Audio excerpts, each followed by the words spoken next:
In a bid to prevent an indefinite strike by organized labor over negotiation for petrol subsidy palliatives, the federal government met with the Nigerian Labour Congress, NLC, in Abuja.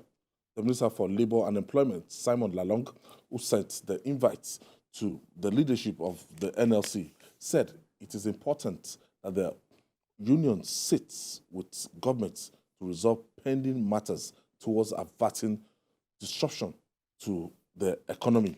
Let's hear from the NLC and the minister.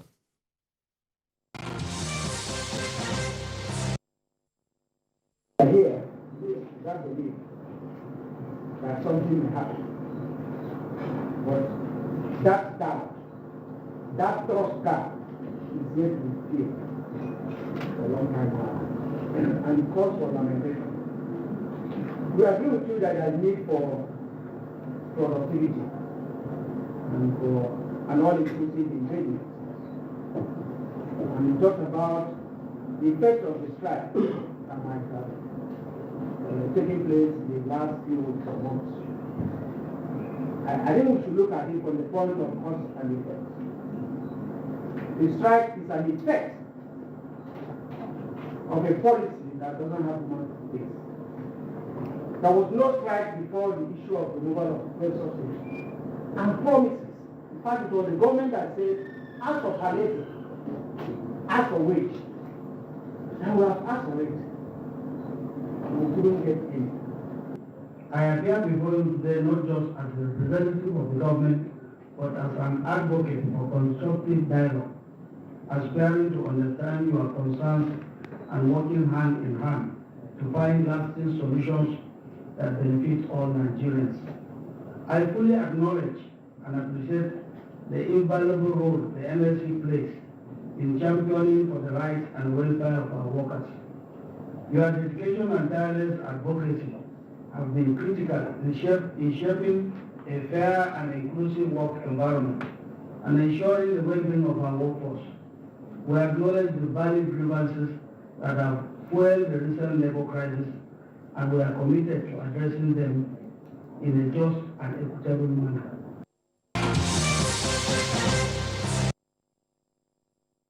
All right. Jide, Simon Lalong, former governor of Plateau State, now replacing Little man. Ngige. And let's see what he will do. He's coming at a very difficult time because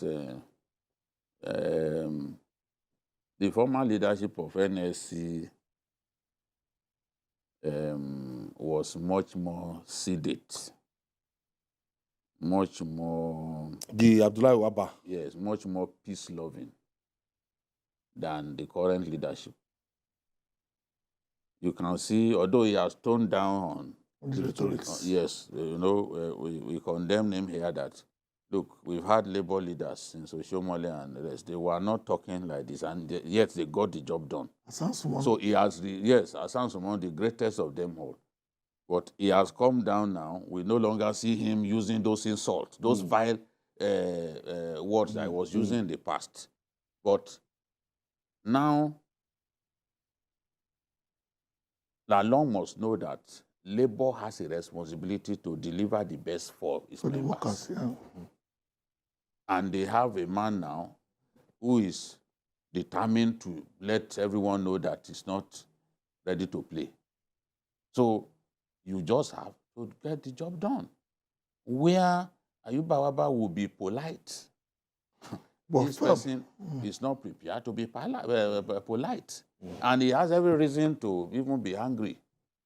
Because politically, let's even start politically, is on the opposing side the government. The tendency that this government represents.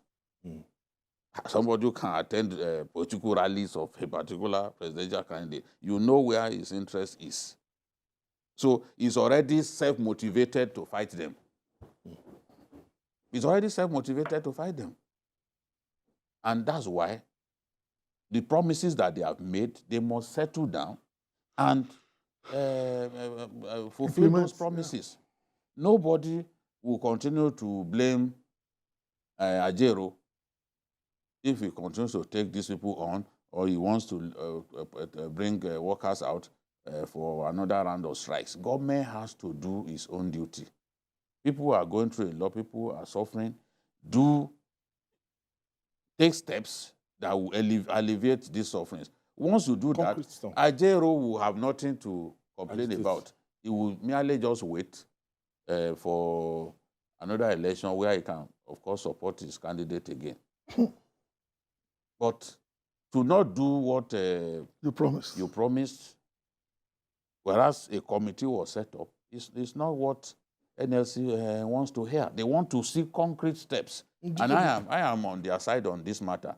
Government has to move fast. You know, That's moving solve the fast. problem. GKB, they've said it since the removal of fuel subsidy, since May 29 to this time, it's enough time to have, gotten some things in clear terms. Oh, from this time to this time, we start implementing this new minimum wage, or we start doing this, or that, the compressed natural gas that was, that things would have been moving by now.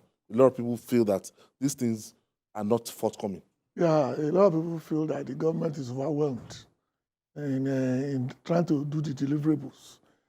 We need to, of course, set up timelines. And I agree with Labour that this must be measurable timelines over a period of time. Yes. Because you cannot now simply tell them that we are going to do this. And 3 months down the line, nothing has been done. Now you have ministers in place. So you cannot now blame that there are no ministers when you have a minister. And the minister himself cannot blame anybody because he swore to do the job. And has been on the job now for close to 2-3 weeks. So by now, there should be a roadmap that I can give to Labour. That's okay, between now and the end of October, this is where we will be. And then we'll do the new salary between X and Y. And after that is done, we'll deliver on the CNG from Y to Z. So it's not something that you have to wait and then move away from without the reality that we face. I think Labour, despite the rocky beginnings, have been very accommodating to the demands of the federal government to be patient. But sooner or later, patience will run out. Because Labour, like I said on this program before, we need to even, apart from the federal government, there's a need for Labour to also hold governors accountable for the palliatives that they promised. And local government administration as well. Because we keep putting everything at the very top. Governors were giving more money during the last thing that they shared. Yes. What happened to that money? They've been taking more money than before. So some governors are buying cars for musicians, some are buying cars for traditional rulers. That's not the next thing. The next thing is to make the poor man who is carrying the brunt of these changes get some relief. And to Labour, this looks more like business as usual. And that's why the job of the minister is cut out for him. If Labour is not going to go on strike, sooner or later Nigeria will turn. Do the needful and stop the strike. Yeah, what we're saying now, the strike threat now is now becoming like something that is recurring that might not be too effective right now again, because I don't know the level of their mobilization for their last warning strike in Lagos. But I am in Lagos. I can tell you that the 2 days failed. Yes, it's difficult. You can see that even the private sector has been saying they don't want a strike. They are going through a lot already. Yeah. They are finding it difficult to even achieve profitability or even break even. To even buy. Break even is a problem. Now you are talking about a strike. They don't want a strike, and they've made it clear that no, not at this time. So, but strike is a peaceful means of getting government to honor its obligation to workers and by extension the citizenry. So they need to move quickly and ensure that Nigerians begin to see. If we want, let's even the conversation about the minimum wage, let it start now. Let it start. Beyond conversation. No, it has to start about, minimum wage is not something that you decide quickly. But let the conversation even start. I've not even seen proposal. Yes, that okay, this is okay. What the minimum we are talking about. So what we are us, suggesting. And a long time ago, since May 29, they removed the hike. FEC discussed about that a long time ago. So by now they should be talking about okay, what are we likely to pay? Let's see where Labour stance on this matter, you know? And see what we can We know afford. that there will be a lot of back and forth. Because we have not had minimum wage for years, whereas the Constitution says that every 5 4 years. years, is it 4 or 5? 5. 5 years that we should have a minimum wage, you know? The last one was delayed. The 30,000 But naira. Goodluck Jonathan did it, but President Buhari wasted so much time, exceeding even the time that the Constitution stipulates to come with a minimum wage. Now, a new minimum wage has been due for some time. So we need to discuss it. All right.